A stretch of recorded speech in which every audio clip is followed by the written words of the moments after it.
আসসালামু আলাইকুম। বাংলাদেশ জাতীয়তাবাদী দল বিএনপির পক্ষ থেকে আজকের এই ইফতার মাহফিলে যারা উপস্থিত আছেন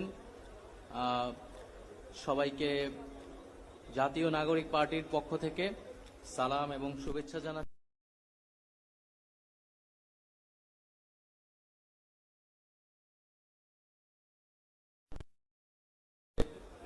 আমরা সবাই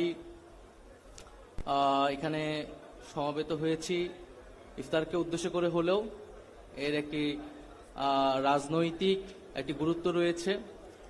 আমরা সবসময় একটা বাংলাদেশ কামনা করেছি, প্রত্যাশা করেছি যেখানে রাজনৈতিক শক্তিগুলো তাদের মধ্যে মতপার্থক্য থাকবে, নীতিগত পার্থক্য থাকবে, সমালোচনা থাকবে, কিন্তু আমরা সবাই একসাথে বসতে পারবো, আলোচনা করতে পারবো দেশের স্বার্থে, জনগণের স্বার্থে। যখনই রাজনৈতিক শক্তিগুলোর মধ্যে বিরোধ বা বসার মতো পরিবেশ আসলে দেশে থাকে না, রাজনৈতিক নেতৃত্বের ভিতরে যদি অনৈক্য তৈরি হয়, সেখানেই অরাজনৈতিক শক্তিগুলো কিন্তু আসলে সুযোগ সন্ধানী হয়ে ওঠে এবং বাংলাদেশের ইতিহাসে আমরা দেখেছি বিভিন্ন সময় এটা হয়েছে। তো সেই জায়গা থেকে আমরা মনে করি যে বাংলাদেশে এখনো যে ফ্যাসিবাদী শক্তি তার যে সমর্থিত নানান ধরনের দোসর সমাজের নানান জায়গায় রয়ে গিয়েছে, এবং আমরা যেটা বলেছি এই আন্দোলনের সময়ও যে একটা ফ্যাসিবাদী ব্যবস্থার একটা সিস্টেমটাকে আমাদেরকে বদলাইতে হবে, এবং আগামীর বাংলাদেশ নেতৃত্বে যাদের হাতেই যাক না কেন সে একটা পরিবর্তিত ব্যবস্থার প্রতি সবার সেই কমিটমেন্টটা প্রয়োজন।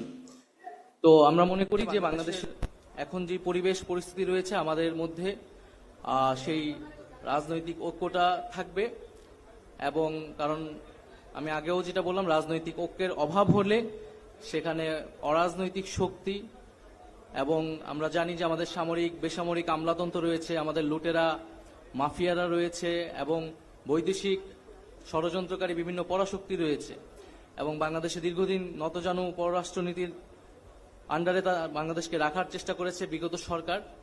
তো আমরা সামনের বাংলাদেশ স্বাধীন, সার্বভৌম এবং একটা গণতান্ত্রিক বাংলাদেশ হবে, বৈষম্যহীন বাংলাদেশ হবে, সেটাই আমাদের প্রত্যাশা। তো সেই জায়গায় অবশ্যই যে কোনো পরিস্থিতিতে জাতীয় নাগরিক পার্টি বাংলাদেশের জাতীয় ঐক্যের জায়গা ধরে রেখেই কাজ করবে, এবং জাতীয় নাগরিক পার্টি একটি নতুন রাজনৈতিক দল, এবং গণ অভ্যুত্থান থেকে উঠে আসা তরুণরাই আমরা এই দলটা পরিচালনা করছি, নেতৃত্ব দিচ্ছি। সেই জায়গায় বাংলাদেশের যে বিদ্যমান রাজনৈতিক দলগুলো আছে যারা ফ্যাসিবাদ বিরোধী আন্দোলনে আমাদের সাথে ছিল, এই অভ্যুত্থানে সরাসরিভাবে সহায়তা করেছে, অংশগ্রহণ করেছে, তারাও আমাদেরকে শুভেচ্ছা জানিয়েছে, স্বাগতম জানিয়েছে, নানাভাবে আমাদেরকে সহযোগিতা করছে একটি নতুন রাজনৈতিক দল গড়ে উঠতে। সেই জায়গাতেও আমি জাতীয় নাগরিক পার্টির পক্ষ থেকে বিএনপি সহ বাংলাদেশের ফ্যাসিবাদ বিরোধী রাজনৈতিক দলগুলোকে আন্তরিকভাবে ধন্যবাদ জানাচ্ছি, এবং আমরা মনে করি যে আমাদের যেই মুজিববাদের বিরুদ্ধে আমাদের যে লড়াই হয়েছিল, গণ অভ্যুত্থান হয়েছিল, সেই লড়াইয়ের স্পিরিটটাকে আমরা ধারণ করব। এবং একটি কথা বলা হচ্ছে যে ইনক্লুসিভ ইলেকশন, আমি মনে করি যে ইনক্লুসিভ ইলেকশন হওয়ার মতো, বাংলাদেশের জনগণকে প্রতিনিধিত্ব করার মতো রাজনৈতিক দল বা পক্ষ বাংলাদেশে রয়েছে। 5ই আগস্ট বাংলাদেশের জনগণ যেই শক্তিকে পরাজিত করেছে, মুজিববাদ এবং আওয়ামী লীগ, ফ্যাসিস্ট আওয়ামী লীগকে বাংলাদেশের জনগণ আসলে বিদায় করেছে। ফলে বাংলাদেশের যেই সামনের ভবিষ্যৎ রাজনীতি, নির্বাচন, সেখানে আসলে সেই মুজিববাদী রাজনীতির কোনো স্থান আসলে হবে না, এবং একটা বিচার প্রক্রিয়া যখন চলমান আছে, বিচারের আগে তো সেই প্রশ্নটিই আসে না।